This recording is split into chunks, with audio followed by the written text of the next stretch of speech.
आज के वीडियो में हम डिस्कस करेंगे ऑर्गेनाइजेशन ऑफ क्रोमोसोम्स, यानी जो डीएनए होता है वो हमारी सेल्स में पैक कैसे होता है। ये मैंने पाथफाइंडर से मैं इसको पढ़ाऊँगा, क्योंकि CUT-PG और GATE दोनों में ही पाथफाइंडर से ही सारा मटेरियल आता है। तो आपको हर एक लाइन को अपने नोट्स में लिख लेना है। तो इंट्रोडक्शन हम देते हैं कि इस वीडियो में समझाऊँगा कि हमारा जो एक सेल के अंदर ट्रिलियंस ऑफ सेल हमारे अंदर है, उनमें से एक सेल में जो डीएनए होता है वो 2.2 मीटर डीएनए होता है।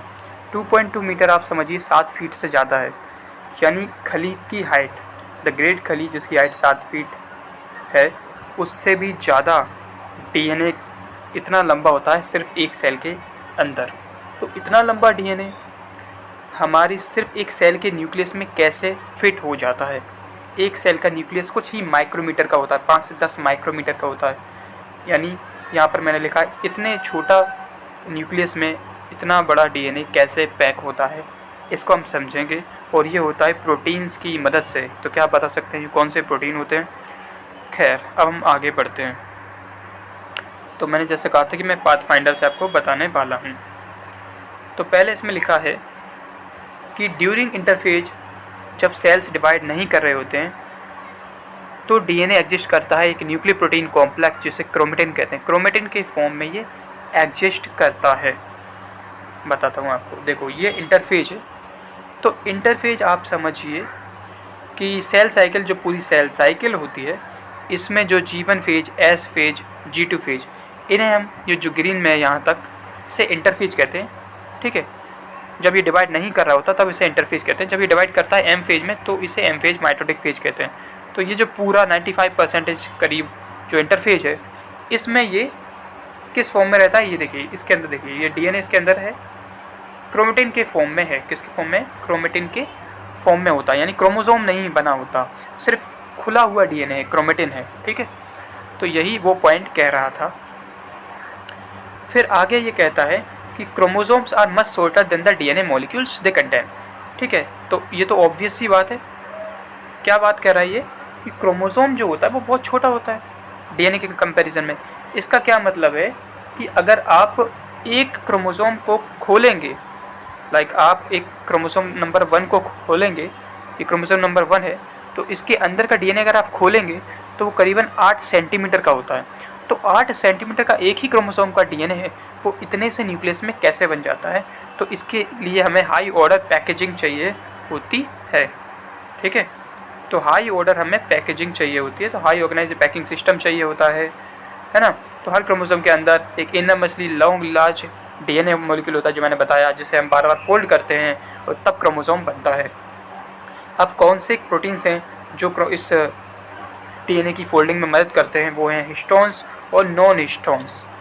हिस्टोन्स ज़्यादातर हम पढ़ते हैं। हिस्टोन्स क्या होते हैं? ये बेसिक प्रोटीन होते हैं जो बेसिक अमाइनो एसिड के बने होते हैं। इनका चार्ज पॉजिटिव होता है, तभी तो ये नेगेटिव चार्ज डीएनए से जुड़ पाते हैं, तभी तो उन्हें पैक कर पाते हैं। तो टोटल मास जो होता है हिस्टोन का क्रोमेटिन में, वो डीएनए के बराबर ही होता है। मास पूछ रहा है, वजन कह रहा है। ठीक है, तो सबसे पहली जो क्रोमोसोम में जो पहला बेसिक पैकिंग होती है वो हिस्टोन्स ही करवाते हैं। हिस्टोन्स जो पैकिंग करवाते हैं, जिससे जो स्ट्रक्चर बनता है उसको हम न्यूक्लियोसोम कहते हैं। ठीक है, मैं अभी बता दूंगा डायग्राम में वो क्या होता है न्यूक्लियोसोम। तो न्यूक्लियोसोम ही फर्स्ट लेवल ऑफ पैकेजिंग होता है, और इसको हम कहते हैं beads on string structure. Beads on, beads मतलब जैसे माला होती है ना, माला, तो माला में जो धागा होता है उसे क्रोमेटिन कहते हैं, और जो बीट्स होते हैं उसे हम न्यूक्लियोसोम कहते हैं। मैं दिखा दूंगा अभी आपको। ठीक है, सो फिर हम न्यूक्लियोसोम के बारे में पढ़ेंगे। तो लेट्स मूव, मैं बता देता हूँ आपको। ठीक है, तो ये जो आप स्ट्रक्चर दिख रहे हैं पूरा, तो इसमें जो धागा दिख रहा है इस तरीके का, पूरा धागा दिख रहा है, ये क्रोमेटिन है। ठीक है, और ये जो पूरा स्ट्रक्चर दिख रहा है आपको गोला, ये न्यूक्लियोसोम का स्ट्रॉन्ग कोर है, इसे बीड कहते हैं, बीड। ठीक है, तो फिर यहाँ देखते हैं। तो लेट्स डिस्कस कि न्यूक्लियोसोम जो होता है वो क्या होता है।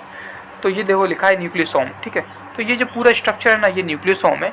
इसके अंदर जैसे आप देख रहे हैं ये 8 गोले हैं, तो ये 8 गोले होते हैं जिसे हम हिस्टोन का ऑक्टोमर कहते हैं। ठीक है, 8 गोलों को हिस्टोन का ऑक्टोमर कहते हैं। और उसमें गोले में कौन कौन से हिस्टोन होते हैं?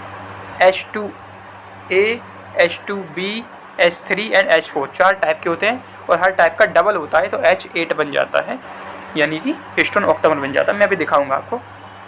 दो हिस्टोन जो दो न्यूक्लियोसोम है, इनको बीच में जो जोड़ रहा है वो है लिंकर डीएनए, ठीक है, लिंकर डीएनए। और लिंकर डीएनए पर होता है एक हिस्टोन जिसे बोलते हैं H1 लिंकर हिस्टोन जिसे हम बोलते हैं। तो लिंकर डीएनए पर होता है H1 लिंकर हिस्टोन, ठीक है। तो इसको अभी डिस्कस करेंगे हम। यहाँ पर मैं आपको बता देता हूँ, इसमें जो लिखा है मैंने वो भी आप पढ़ लेना। देखो यहाँ से आप देख सकते हैं molecules each of H2A, H2B, H3 and H4। ये जो 4 टाइप के हैं ना हिस्टोन, ये हर एक का 2 मॉलिक्यूल्स होता है जो कि हिस्टोन ऑक्टामर बनाता है। हिस्टोन ऑक्टामर पर आप देखेंगे कि जो डीएनए है ऑरेंज कलर में, ये 1.6 टाइम इसके ऊपर रैप होता है, 1.6 टाइम इसके ऊपर रैप होता है। और जो डीएनए हिस्टोन ऑक्टामर के ऊपर होता है वो 146 बेस पेयर का होता है, ठीक है। हर हिस्टोन ऑक्टामर को हम हिस्टोन कोर प्रोटीन कहते हैं।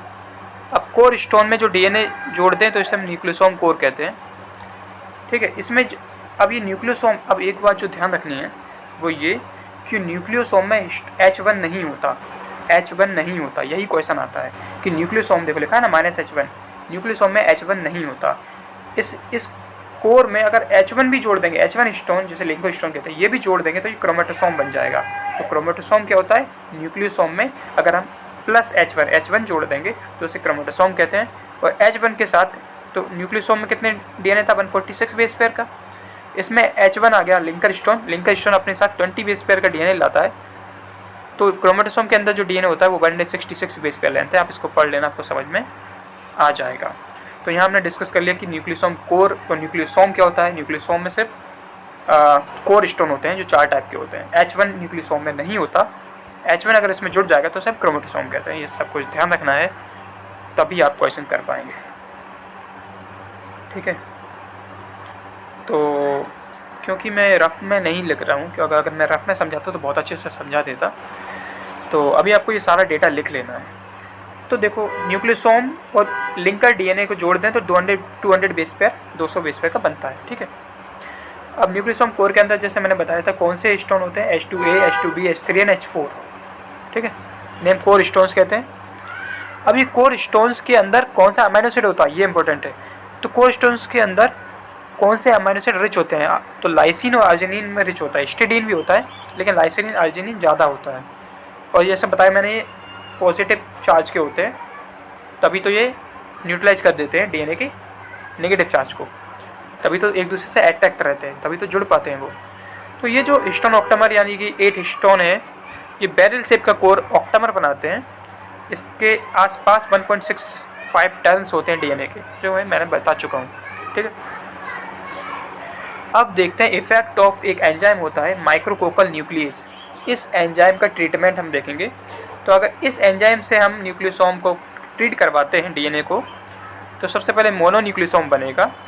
तो चलो मैं बता देता हूँ आपको डायग्राम से यहाँ पर। तो यहाँ पर हम देखेंगे कि जैसे ये दो न्यूक्लियोसोम में जुड़े हुए, तो ये जो 2 न्यूक्लियोसोम है, अगर आप माइक्रोकोकल न्यूक्लियस एंजाइम से ट्रीट करेंगे तो बीच का ये काट जाएगा, यहाँ से कट जाएगा, तो एक ही आ जाएगा, ये मोनोन्यूक्लियोसोम इसे बोलते हैं।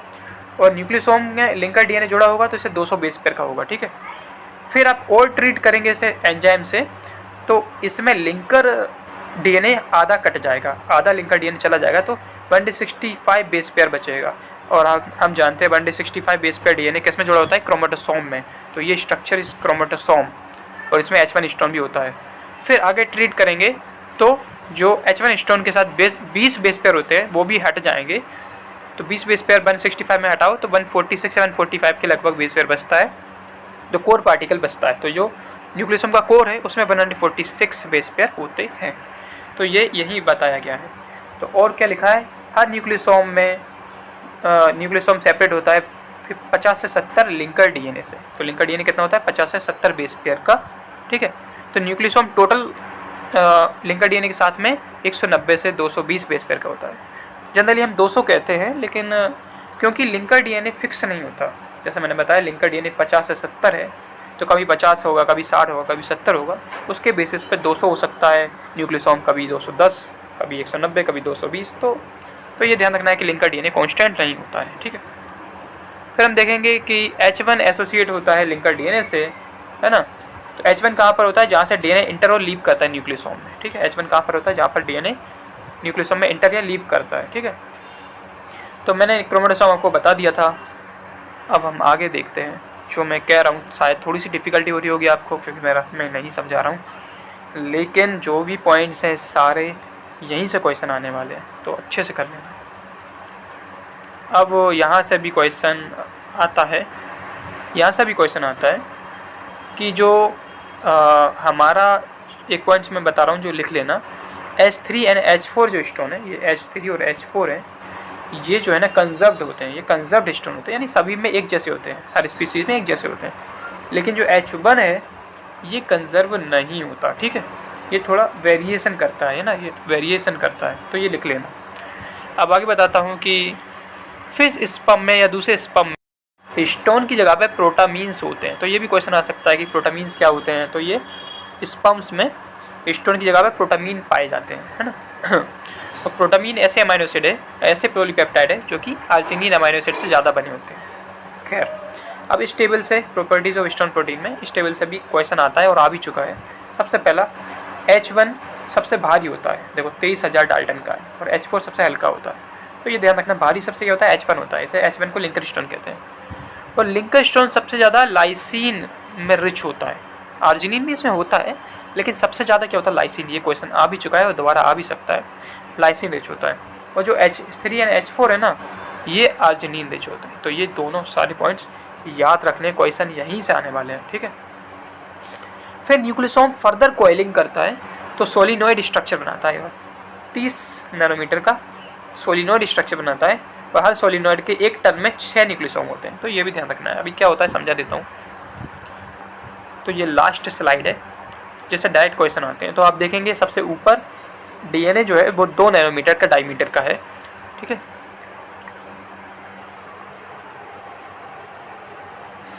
तो और वो कोयल करेगा, उसके अराउंड हिस्टोन ऑक्टेमर कोयल करते हैं, जिससे न्यूक्लियोसोम मॉडल बनता है। तो आप ये देख रहे हैं जो न्यूक्लियोसोम मॉडल है, तो आप देखेंगे ये न्यूक्लियोसोम है। इन्हें हम कहते हैं बीट्स ऑन स्ट्रिंग मॉडल, ठीक है। तो बीट्स क्या है, ये न्यूक्लियोसोम बीट्स है, और इसके जो धागा है वो क्रोमेटिन है, ठीक है। तो DNA था 2 नैनोमीटर का, अब ये बन गया 11 नैनोमीटर का, ठीक है। 11 से फिर ये 30 नैनोमीटर डायमीटर के हो जाते हैं। इसे कहते हैं सोलिनॉइड मॉडल, ठीक है। सोलिनॉइड मॉडल के बाद आता है लूप मॉडल, ठीक है। लूप मॉडल ये देख रहे हैं आप, लूप है, लूप्स मॉडल जो 30 से 300 नैनोमीटर हो जाता है। फिर क्रोमेटिड बनता है, क्रोमेटिड या स्कैफोल्ड प्रोटीन। तो यहाँ से ये 300 से 700 नैनोमीटर हो जाता है, और इस 700 का एक क्रोमेटिड का डबल क्रोमेटिड होता है, क्रोमोसोम बनता है, तो 1400 नैनोमीटर का हो जाता है। मेटाफेजिक क्रोमोसोम 1400 नैनोमीटर का हो जाता है। ऐसा डायरेक्ट क्वेश्चन 2023 के CTPG में भी आया था और दोबारा आते रहते हैं। तो यही सब कुछ सारा था जो मैंने आपको बताया। ये बहुत इंपॉर्टेंट था और इससे बहुत क्वेश्चन आपको मिल जाएंगे, और डायरेक्ट इसी से मिलेंगे, कहीं जाने की ज़रूरत नहीं। तो थैंक यू फॉर वॉचिंग। अगर आपको अच्छा लगा वीडियो तो प्लीज़ कमेंट में ज़रूर बताना, अपने डाउट्स पूछना, और जो भी आप दूसरी वीडियो चाहते हैं, क्योंकि मैं इस यूनिट को ख़त्म करने वाला हूँ, 3-4 वीडियो पहले ही हो चुके हैं, तो बताना, और लाइक भी कर देना अगर आपको समझ में आया है तो। और जो भी मैंने बताया वो सारे नोट्स आप नोट कर लेना अपने रफ में, अच्छे से एक स्पाइरल नोट बना लेना, बहुत 400-500 पेजेस का, उसमें सारा ही आपका CTPG का आ जाएगा। और जो भी मैं बता रहा हूँ GATE के लिए भी काफ़ी है। So thank you for watching, मिलते हैं नेक्स्ट वीडियो में।